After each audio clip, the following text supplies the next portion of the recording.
एक महत्वपूर्ण बात जो सबको जानना बेहद जरूरी है। नेताजी सुभाष चंद्र बोस श्री श्री ठाकुर का 3 बार दर्शन किए थे।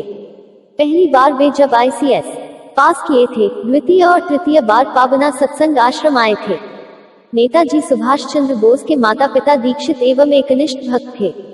श्री श्री ठाकुर सुभाष चंद्र बोस के माता पिता के आग्रह पर हरनाथ लांजपुरी उड़ीसा में 31 दिसंबर 1922 में गए थे। श्री श्री ठाकुर वहां अपने भक्त मंडली के साथ लगभग 2 महीने तक निवास किए थे।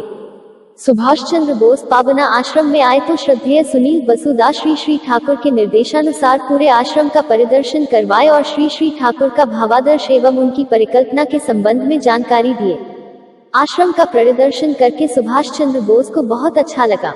वे सुशील दास से बोले, साधारणतः लोग आश्रम को सन्यासियों के रहने का स्थान को ही समझते हैं। पारिवारिक जीवन यापन का दायित्व वहन करके नित्य समस्याओं का सामना करके आश्रम में रहने का दृष्टांत आप लोग ही सर्वप्रथम दिखलाए हैं। आप लोग यदि देश के विभिन्न जगहों में इस तरह का आश्रम बनाते हैं तो यह लोगों के लिए यह एक उज्जवल दृष्टांत हो जाएगा। इसके बाद सुभाष चंद्र बोस श्री श्री ठाकुर के समीप आकर भक्ति भाव से प्रणाम किए। नेताजी को बैठने के लिए श्री श्री ठाकुर के समीप जो कुर्सी दिया गया था वह उस पर नहीं बैठे।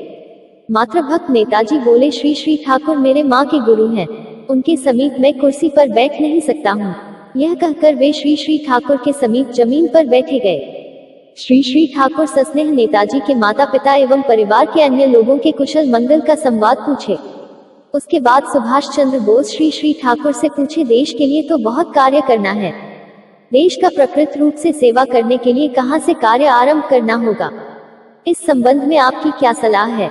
श्री श्री ठाकुर सुभाष चंद्र बोस की तरफ स्नेहपूर्ण दृष्टि से देखते हुए भाव विभोर स्वर में बोले, मैं समझता हूँ देश का कार्य करने के लिए सर्वप्रथम मनुष्य तैयार करना होगा। योग्य मनुष्य के लिए कंपैटिबल यानी सुसंगत विवाह संस्कार की जरूरत है। कंपैटिबल यानी सुसंगत विवाह का अर्थ ही है विहित संगति। वर्ण, वंश, आयु, स्वास्थ्य इत्यादि सब कुछ विचार करके विवाह करना चाहिए। विहित विवाह से जो संतान पैदा लेता है वह समाज और देश के काम में आता है। इसलिए मनुष्य तैयार करने का इतना प्रयोजन है। दास दा यानी देशबंधु चित्तरंजन दास जब मुझसे बोले थे कि उपयुक्त मनुष्य खोजने पर भी नहीं मिलता है जिसे अपना दायित्व सौंप कर थोड़ा विश्राम कर सके, उस समय भी मैंने यह बात कहा था। ठाकुर की बातें सुनकर नेताजी के चेहरे पर चिंतन की रेखा उभर आई।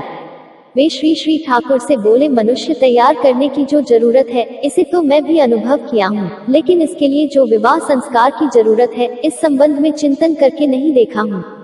अब विचार करके देख रहा हूँ। योग्य संस्कार संपन्न वाला मनुष्य का यदि जन्म नहीं हो तो सिर्फ शिक्षा देकर उसको योग्य नहीं बनाया जा सकता। बीज से ही तो पेड़ होता है, बीज अच्छा रहने पर पेड़ भी अच्छा होगा। आपकी बातें सुनने पर मैं समझ पा रहा हूँ, लेकिन इसके लिए बहुत समय की जरूरत है। श्री श्री ठाकुर दृढ़ स्वर में बोले, दीर्घ समय तो लगेगा ही, हम लोग तो इतने दिनों से राष्ट्र और समाज के लिए कुछ भी नहीं किए हैं। बहुत मैल जम गया है, सफाई करने में समय लगेगा ही। कोई संक्षिप्त कर्मसूची से राष्ट्र का कोई कल्याण होगा ऐसा मुझे लगता नहीं है। तो गुरु भाइयों, माताओं एवं बहनों, श्री श्री ठाकुर एवं नेताजी सुभाष चंद्र बोस के बीच में इतनी महत्वपूर्ण बात से आप कितना सहमत हैं, कमेंट जरूर करें। साथ ही लाइक और शेयर करना नहीं भूलें। जय गुरु, वंदे पुरुषोत्तमम।